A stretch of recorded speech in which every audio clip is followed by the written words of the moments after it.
Crossing the Runaway River. The message is God gives us leaders to help us do great things for Him. Our memory verse this week is Joshua chapter 3, verse 5. The Lord will do amazing things among you. How do you feel when you wake up on a day when you know something exciting is going to happen? What if it's something you've never done before? Let's imagine how an Israelite boy may have experienced a very exciting day. Sunlight streamed through the tent flap, waking Heber. He stretched lazily for a moment before he remembered. Joshua said today was the day. Today the Lord would do something amazing. What would it be? Heber wondered.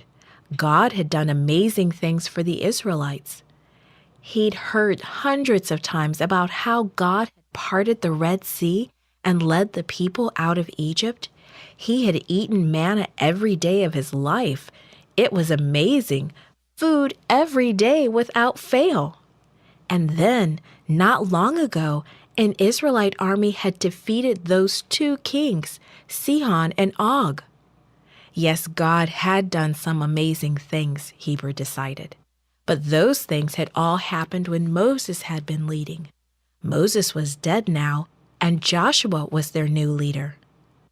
Was Joshua as good a leader as Moses? Heber wondered. Would God still do amazing things for the Israelites? Heber got up and stepped outside. It had rained a lot lately, and the days were getting warmer. The melting snow in the mountains raced toward the river.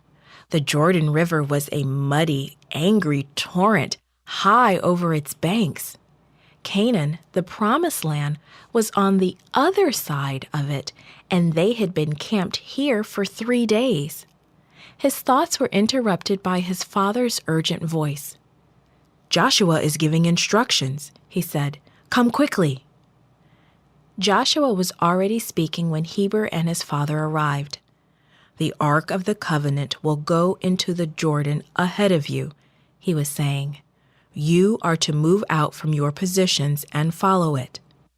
As soon as the priests who carry the Ark of the Lord set foot in the Jordan, its waters flowing downstream will be cut off and stand up like a wall. The priest will remain in the middle of the river while the entire Israelite camp crosses. So break camp now and get ready."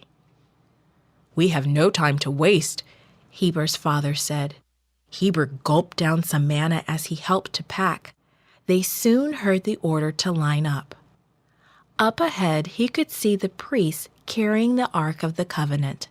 Moving forward, they were leading the entire Israelite camp straight towards the rushing, roaring river. The priests didn't hesitate for a moment as they stepped right into the rapids. As soon as their feet touched the water, it stopped. The water came to a complete halt, piling up just as Joshua had said it would. The water downstream of the priests kept flowing away from them.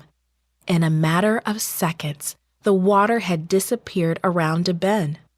The priests moved to the middle of the river. A great shout went up from the Israelites. Yay! The line of people moved quickly to the riverbank. They began to pick their way across the rocky riverbed and up the other side. Heber couldn't take his eyes off the priests. His own family moved across the riverbed, over and around rocks. They tried to avoid the little puddles the river left behind. The priest still stood in the middle of the riverbed, still holding the ark high. The next thing Heber knew, he was scrambling up the bank into Canaan. Then he turned to watch while the last of the Israelites stepped into the promised land. Finally, the priests crossed. The instant the last priest cleared the banks, the waters broke loose. With a fearsome thunder, they resumed their mighty journey.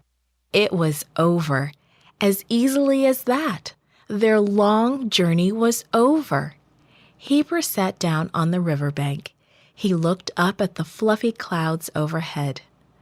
"There's no doubt," he thought, "God is with Joshua just as he was with Moses, and I believe even more amazing things are still to come."